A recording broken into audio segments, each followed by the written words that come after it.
Let's form a human shield.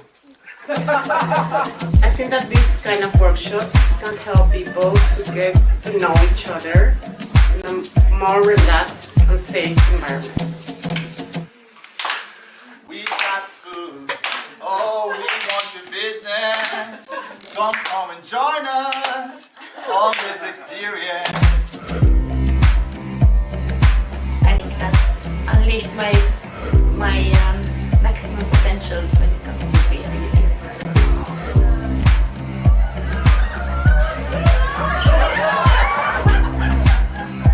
Keep any preconceived ideas at the door when you enter.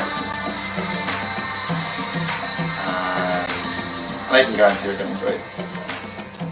And for me, the success of a startup or a project depends mostly on the people. And,